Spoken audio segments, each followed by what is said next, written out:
I've always been that guy that tell me I can't, I'll do it twice to show you I can. My name's Jason Dudgeon. I farm about 1,000 acres around Bessie, Cordell, Clinton area. Also manage a farm for another guy. We farm probably 2,500 acres of farmland and several thousand acres of grass cattle operation. In 2006, no-till was very new to our area in western Oklahoma. There was not very much no-till around really. We had the opportunity to take on several more acres, but it wasn't going to be justifiable to take that much on and go buy that much equipment to farm that much stuff. It was kind of one of those deals where it put us into that situation where if we wanted to take on the extra farm ground, that was kind of the only way we were going to be able to make it work. With anything, change is hard. When you've been doing something forever that's been working and you're comfortable with it, it's hard to open up to change. Being open-minded enough to be able to try a new product and trust that you might be able to cut your rates back some.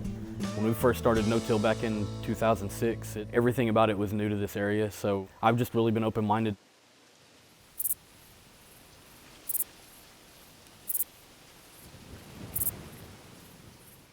A lot of the weeds have evolved, a lot of the problems that we have year in, year out, insects, weeds, a lot of that stuff. It's evolved and it's become a lot tougher to control everything, especially in a no-till environment.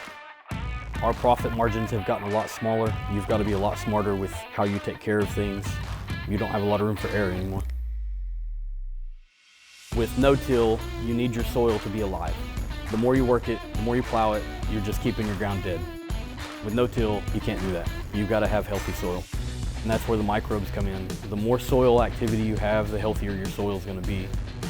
Microbes are a huge part of that. Being able to pursue the efficiency in farming has been tough because the technology that it takes for a lot of this stuff is expensive. The days of being a small farmer are pretty much over. You can't afford to live on 300 to 500 acres of farming anymore. Being able to cut rates back on stuff and still be able to be efficient with our chemicals and our fertilizers and make everything work with it has been huge. We started using Wind River Microbes this year. We've tried several different things with it. We've ran it as a heavy rate with fertilizer to cut our rates back to try that on some. We went back and used a lighter rate almost as a foliar feed on some grass to see how it responded. Started trying it with some burn down. We've ran some reduced rates of Roundup. We've ran it with some paraquat. We're testing several different ways to use it and how the effectiveness of it is as far as being able to save chemical costs. You get a year like this where Roundup has spiked, almost doubled. We went from being able to buy Roundup at $16, $17 a gallon to $32 a gallon last time I checked. The Bermuda grass farm behind me, we ran a really high rate of dry fertilizer on it, and I've got another farm a half mile from here that we ran liquid fertilizer on. Price-wise, I've got probably $30 an acre less invested in it. We added the soil microbes to it and have had a pretty fair, comparable rate of productivity come off the farm. So being able to save costs in that aspect goes a long ways when you've got a lot of acres to cover.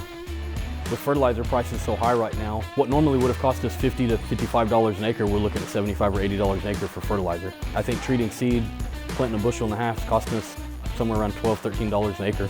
If we cut that out and we just try the SOILCARE to run through our seed treater at an ounce or two per acre, you're pennies.